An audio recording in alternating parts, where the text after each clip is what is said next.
So hi friends, welcome to మినిచన్ group friends. ఎక్కువ వీడియోలో మనం ఏపీఎస్సీ గ్రూప్-2 సంబంధించి హిందీ న్యూస్ పేపర్లో అయితే ఒక అప్డేట్ అయితే ఇవ్వడం జరిగింది. సో వీడియోని మీరు కంప్లీట్గా చూసినట్టయితే మీకు కంప్లీట్ ఇన్ఫర్మేషన్ అనేది మీకు వస్తుంది. సో ఇక విషయానికి వెళ్ళిపోయినట్టయితే గ్రూప్-2 సర్వీసెస్ మనకి 945 వేకెన్సీలు అయితే రావడం జరుగుతుందంట. సో అదేంటో క్లియర్గా చూద్దాం. అయితే మనకి ఆగస్ట్ 28న జీవో నెంబర్ 98 ప్రకారం 508 వేకెన్సీలు అయితే ఫైనాన్షియల్ డిపార్ట్మెంట్ అయితే ఇవ్వడం జరిగింది కదా. మనకి మొన్న శుక్రవారం రోజున 212 గ్రూప్-2 వేకెన్సీలు అయితే పెంచడం జరిగింది. అలానే 2018 గ్రూప్-2 నోటిఫికేషన్లో 225 క్యారీ ఫార్వర్డ్ వేకెన్సీలు అయితే ఉండిపోయాయంట. అంటే ఎవరు జాయిన్ అవ్వని పోస్టులు మనం క్యారీ ఫార్వర్డ్ వేకెన్సీలు అయితే అంటాము. సో అవి 225 అయితే గత టైంలో రిలీజ్ అయిన నోటిఫికేషన్లు మిగిలిపోయాయంట.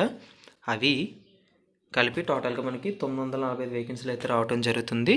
అయితే ఈ యొక్క గ్రూప్-2 నోటిఫికేషన్ అనేది మనకి నెక్స్ట్ 10 డేస్లో ఇచ్చే అవకాశం ఉంది. అంటే మనకి ఈ యొక్క నోటిఫికేషన్ అనేది నవంబర్లో రిలీజ్ అయ్యే అవకాశం ఎక్కువగా ఉంది.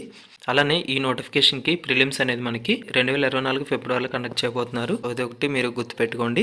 అలానే వేరియస్ డిపార్ట్మెంట్స్ నుంచి మనకి రోస్టర్ పాయింట్స్ అయితే ఇవ్వమని ఏపీఎస్సీ వాళ్ళు అడగడం జరిగింది. అంటే రోస్టర్ పాయింట్స్ అంటే ఎస్సీ ఎస్టీ బీసీ వాళ్ళకి ఎన్ని పోస్టులు ఉన్నాయో చెప్పేదాన్ని రోస్టర్ పాయింట్ అంటాము. సో అది వచ్చిన వెంటనే మనకి ఏపీఎస్సీ వాళ్ళు నోటిఫికేషన్ అయితే అఫీషియల్గా రిలీజ్ చేస్తారు. సో నోటిఫికేషన్ వచ్చిన వెంటనే నేను ఎడ్యుకేషన్ క్వాలిఫికేషన్స్తో అంటే ఏ పోస్ట్కి ఎవరెవరు అప్లై చేసుకోవచ్చు అన్నది నేను చెప్తాను. సో వీడియో అనేది మిస్ అవ్వకూడదని మన ఛానల్ సబ్స్క్రైబ్ చేసుకోండి. సో మీకు మరిన్ని డౌట్స్ నాకు ఇన్స్టాగ్రామ్లో మెసేజ్ చేయండి. మన ఛానల్ తరపున మీకు తర్వాత ఇంకా కొన్ని వీడియోస్ అయితే రావడం జరుగుతుంది. ఈఓపీఆర్డి, ఏఎస్ఓ, డిప్యూటీ తహసీల్దార్ జాబ్ ప్రొఫైల్స్ వీడియో కూడా చేయడం జరుగుతుంది. కాబట్టి మన ఛానల్ సబ్స్క్రైబ్ చేసుకోండి. సో ఈ యొక్క వీడియోని మీకు ఖచ్చితంగా నచ్చినట్టయితే లైక్ చేసి మీ ఫ్రెండ్స్ అండ్ ఫ్యామిలీ మెంబర్స్కి వీడియోని తప్పకుండా షేర్ చేయండి. And thank you.